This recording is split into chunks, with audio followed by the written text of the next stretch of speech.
Hello, this is Ron Paul with your weekly update for September 28th. Last week, I was very pleased that the Financial Services Committee held a hearing on my legislation, the Federal Reserve Transparency Act, H.R. 1207. The bill has 295 co-sponsors, and there is also strong support for the companion bill in the Senate. This hearing was a major step forward in getting the bill passed. I was pleased that the hearing was well attended, especially considering that it was held on a Friday at 9 o'clock in the morning. I have been talking about the immense unchecked powers of the Federal Reserve for many years, while the attention of Congress was always on other things. It was gratifying to see my colleagues asking probing questions and demonstrating genuine concern about this important issue as well. The witness testifying in favor of H.R. 1207 made some very strong points, which was no surprise considering the bill is simply common sense. It was also no surprise that the witness testifying against the bill had no good arguments as to why a full audit should not be conducted promptly. He attempted to make the case that the Fed is already sufficiently accountable to Congress and that the current auditing policy is adequate. The fact is that the Fed comes to Congress and talks about only what it wants to talk about. In the GAO audits, only what the current law allows to be audited. The really important things, however, are off limits.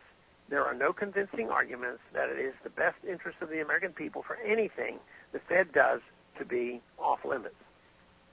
It has been argued that full disclosure of details of funding with facilities like TALF and PDCF that enables massive bailouts on Wall Street would damage the financial position of those firms and destabilize the economy. In other words, if the American people knew how rotten the books were at those banks and how terribly they messed up, they would never willingly invest in them, and they would fail. Failure is not an option for friends of the Fed. Therefore, the funds must be stolen from the people in the dark of night. This is not how a free country works. This is not how free markets work. That is crony capitalism, and instead of being a force for economic stabilization, it totally undermines it.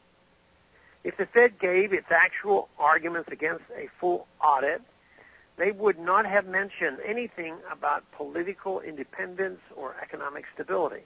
Instead, they would admit they don't want to be audited because they enjoy their current situation too much.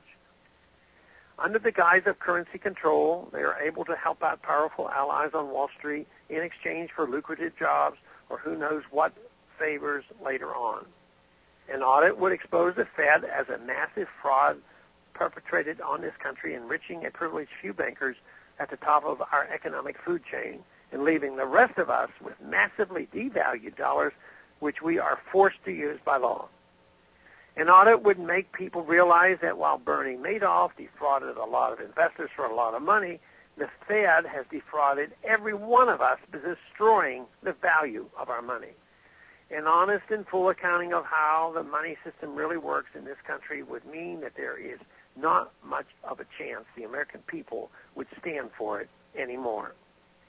Thanks for calling this update. A new update is placed on this number, 888-322-1414, every Monday morning, in the written text of which can be found on my website, www.house.gov/Paul, under the heading Texas Straight Talk. Thanks for calling.